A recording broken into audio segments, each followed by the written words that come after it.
nosso canal, que tem um projeto de abençoar e alcançar cada vez mais pessoas. Vamos para a mensagem.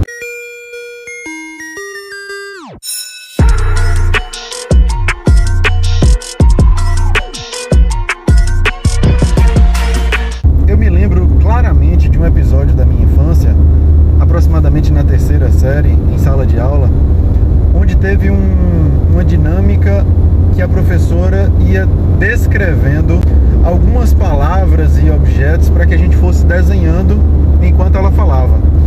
E foi nos dado uma folha em branco e a gente produziu isso. E no final ela ia recolher todas essas folhas com os nossos nomes e uma palavra-chave, vamos dizer assim, uma palavra, uma característica pessoal seria evidenciada a partir daquele desenho ou a partir daquele exercício. Já na vida adulta eu vim entender que isso é um exercício psicológico que tem algum fundamento de fato.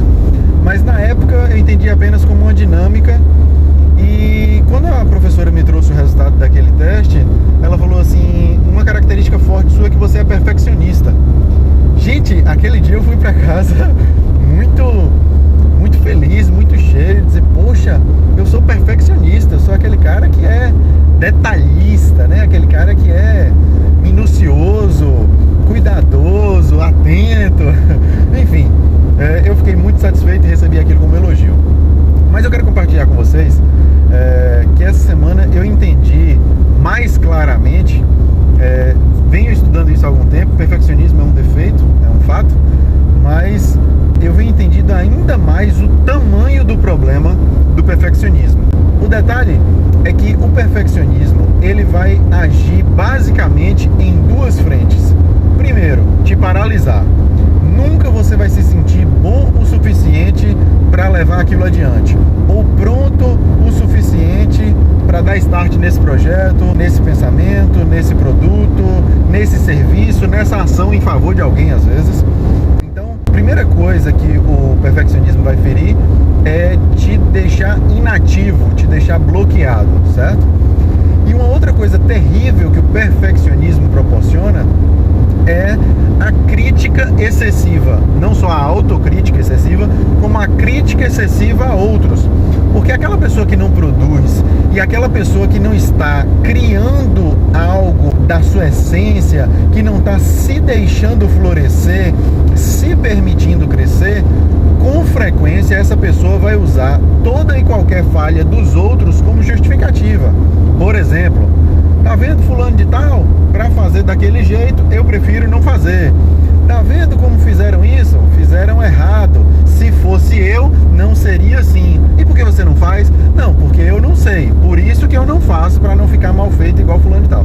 Então, é um ciclo vicioso de autocrítica e paralisação própria e crítica excessiva do outro para poder diminuir essa discrepância para você, do outro produzindo para você que não produz, digamos assim.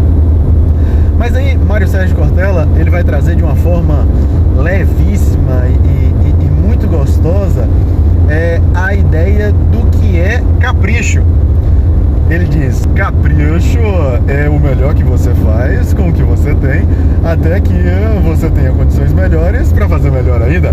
Repito, capricho é o melhor que você faz com o que você tem, até que você tenha condições melhores para fazer melhor ainda. E veja que incrível isso. E aí eu posso fazer um paralelo tranquilamente, que perfeccionismo é do cão, mas capricho é de Deus.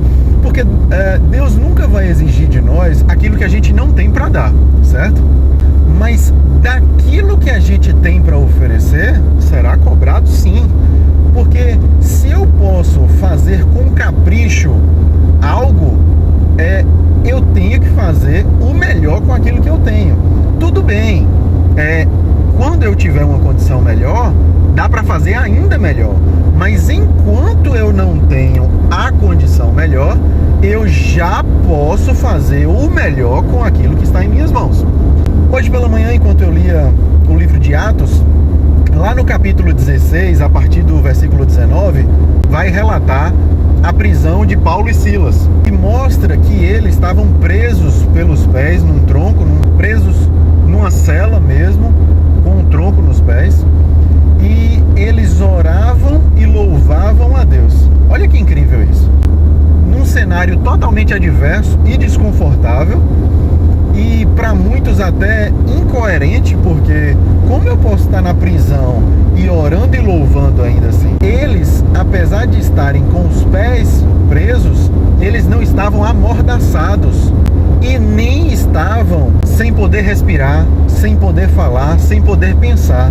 Então isso que estava livre em Paulo e Silas, a mente, o coração, a voz, o fôlego, ele usou para adorar a Deus. Olha, eu posso até não caminhar enquanto eu estou preso pelos pés, mas a minha voz pode adorar a Deus. Eu posso erguer as minhas mãos e louvar a Deus de onde eu estou. Percebem o quanto isso é incrível? Se a gente entender de fato que eles estavam oferecendo o melhor que eles tinham no momento, eles estavam sendo caprichosos e não como muitos de nós faria provavelmente nessa situação, sendo perfeccionista. Não, eu não posso adorar estando eu na prisão. Não é um contexto adequado, não cabe. Eu não posso orar até que eu tenha condições melhores. Mas o caprichoso vai dizer, eu vou fazer o melhor com o que eu tenho, até que eu esteja livre para fazer melhor ainda. Essa prisão de Paulo e Silas foi uma prisão literal, uma prisão física. E ainda assim, eles conseguiram ser caprichosos e não perfeccionistas. Normalmente, nós não estamos presos fisicamente, mas com muita frequência temos inúmeras prisões de espírito e alma, do ponto de vista emocional, mental, financeiro, relacional, enfim. Muitas coisas nos aprisionam pelas dificuldades que a gente tem, pelas lutas que a gente passa no dia a dia. Mas qual é a chave e a mensagem aqui? É que nós sejamos caprichosos e não perfeccionistas. Porque a minha proposta, por exemplo, de fazer esse canal e de trazendo essa mensagem, mensagens diárias inclusive, eu não estou dizendo que eu sou perfeito. Definitivamente, eu só consegui iniciar esse projeto por reconhecer que eu não sou. E quando eu deixo o perfeccionismo, eu consigo, de fato, exercer capricho. Não dá para ser caprichoso e perfeccionista, porque o perfeccionista, ele está preocupado com a opinião do meio, com a opinião horizontal. O que vão pensar de mim? O que vão falar de mim?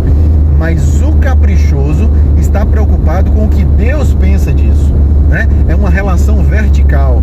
Então, capricho é, independente do que os outros saibam a respeito de mim, Deus conhece o meu interior, Deus conhece minha mente, Deus conhece o meu coração e Deus conhece o meu contexto. E Deus, só Deus sabe o melhor que eu posso fazer diante do contexto que eu estou. Então, se Ele sabe, Ele também pode cobrar sobre isso. Mas algumas pessoas vão esperar estar num contexto confortável, emocional, financeiro, espiritual, para só então transbordar. E isso é até antibíblico, me perdoe, mas isso é perfeccionismo. Você está preocupado com a opinião pública e não com a opinião divina, porque Deus nos chama como nós somos e como nós estamos. E aí, mais adiante, ainda no livro de Atos, capítulo 19, versículo 9, vai dizer que Paulo e Silas, enquanto pregava ali, né, algumas pessoas rejeitaram e falaram mal do caminho. Só que nesse versículo 9, a palavra caminho está com letra maiúscula. Ou seja, está se referindo a Cristo, a Jesus, porque a palavra de Deus também vai dizer, Cristo diz na palavra, né? Eu sou o caminho, a verdade e a vida, ninguém vem ao Pai senão por mim. Cristo não é uma porta, você não encontra com Ele e atravessa, não é assim. Cristo é o caminho.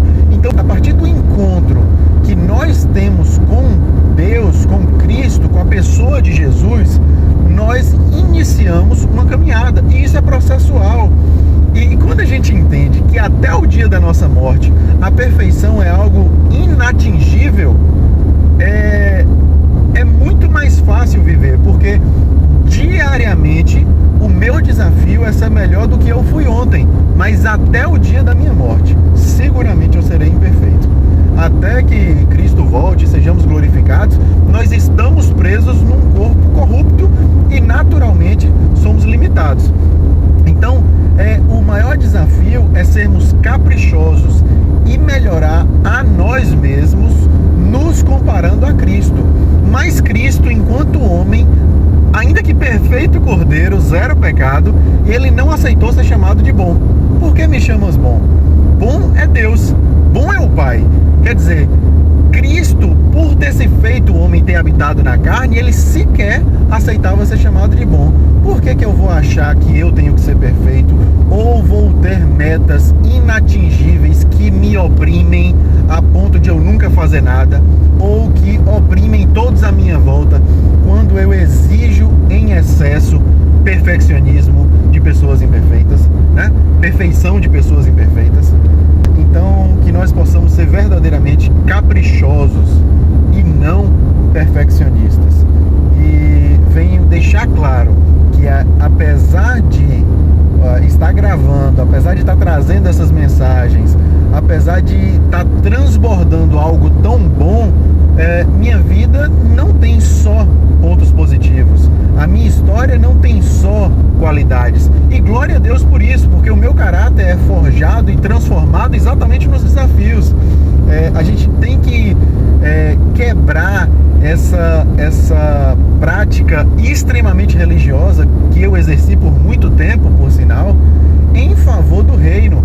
Entender que nós estamos aqui para nos melhorar e sempre que possível estender a mão para aqueles que buscam melhora. Então eu estou bebendo verdadeiramente dessa fonte perfeita, e esses vídeos são um convite para que vocês bebam da mesma fonte. Vocês não serão perfeitos, mas eu garanto que se todo dia vocês beberem da fonte que eu bebo, vocês diariamente serão naturalmente melhores. Não esqueça de curtir, se inscrever, compartilhar. Essa mensagem é para a glória de Deus e há de abençoar muitas vidas. Deus abençoe o seu dia.